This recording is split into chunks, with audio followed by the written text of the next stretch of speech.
Hello, it's Phillip Taylor speaking from Richmond Green Chambers in London. This morning I'm looking at a book which has come to us from Oxford University Press. It's called the Oxford Handbook of Banking. It's now in a third edition and it's been edited by a number of people with a large number of contributors. The editors are Alan N. Berger, Philip Molyneux and John O.S. Wilson. It's very much the standard structure for an OUP publication as part of their handbook series, and it's an excellent, extremely detailed piece of work. Elizabeth was the lead writer for this particular review, and the title we've given the review is The Role of Banks in the Economy, an impressive compilation of key research of special interest to the legal profession. That's exactly what you're getting, and I think it's a really interesting book. Let's have a look at it. It's a hardback, there we go, and you can see the spine, and then on the back there's some blurb about comments about the previous editions. Then if we open the back, there's some information about the book itself. You can hardly read it on the dust cover. On the inside front dust cover there is biographical information about the three main editors, and if I go to the back again you can see there's a detailed standard index, very much the house style of the Oxford University Press. You can see there it starts off there, explains how the index works. Then there's a bibliography. That actual bibliography is specific to the individual chapters. If we go to the front, it's a very heavy book, by the way, runs to something like 1200 odd pages. We just start off with the main front page there. Then you've got a nice dedication there. I've always made sure at this point we do not review books we don't like. We only review books we think are important and of a high quality. That's why they get a good classification marking. But the people who write this book, obviously it's important to them to make sure that people know what they think of them. There's the preface and the think about them, because obviously it's a huge amount of work which goes into this particular endeavour. Then there are some acknowledgements. Then you've got the content section. It's split into various parts and chapters. Part 1, the theory of banking. Part 2, activities and performance. Part 3, regulatory and policy perspectives. 4, macroeconomic perspectives. And 5, banking systems around the world. And a total of 38 chapters.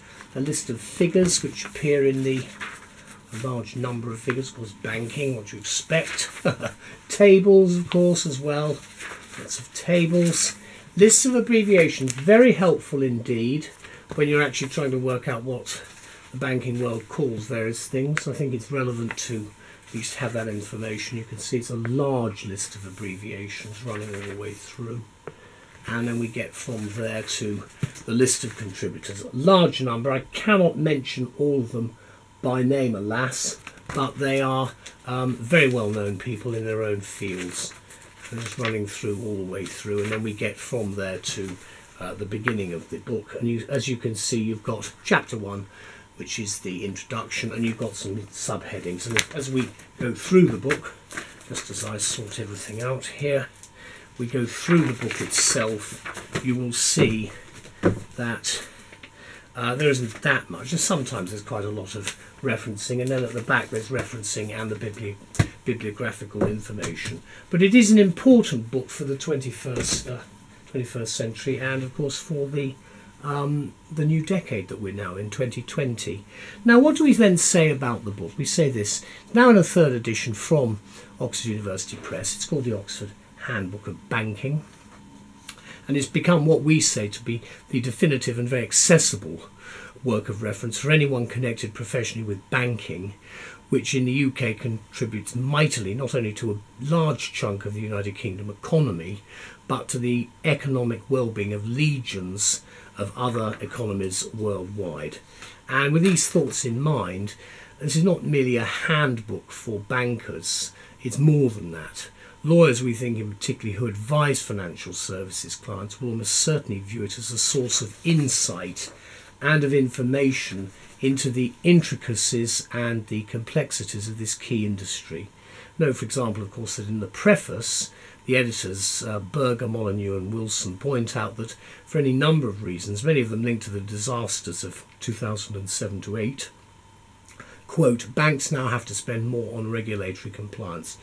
Frankly, that's right. I mean, I'm as a barrister in a very heavily regulated profession, and I think that's going to be the norm for many other areas, because they have to have some sort of checks and balances as to what is going on. They also comment, this is the editors, in the book's introductory chapter, that following the worst financial crisis facing the public, basically, since the Great Depression, banks have significantly de-risked and now hold more liquidity and capital than in the past.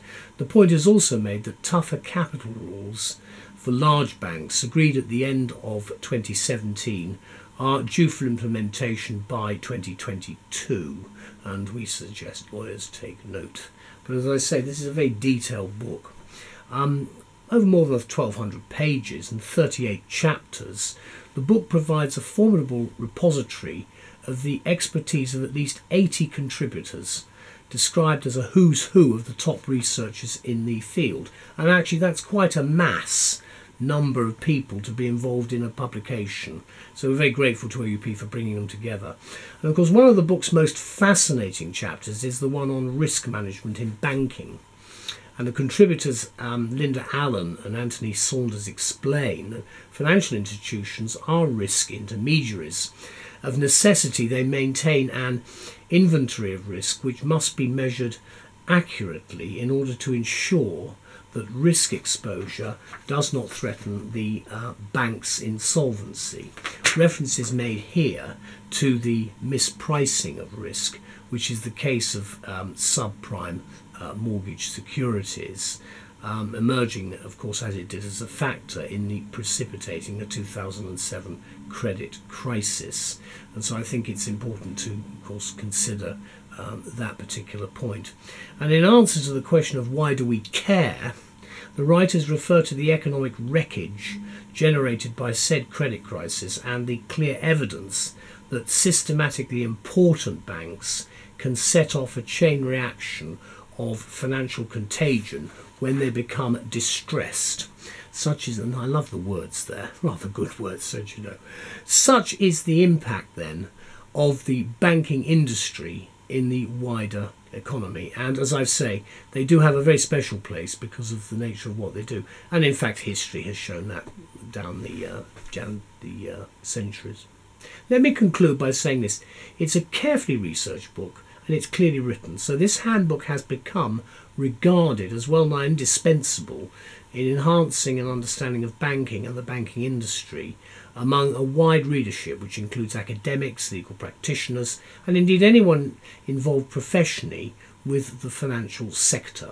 And the date of publication of the handbook for the third edition is cited as at the 7th of November 2019. Let's just have one last look at the book. So it's a heavy hardback.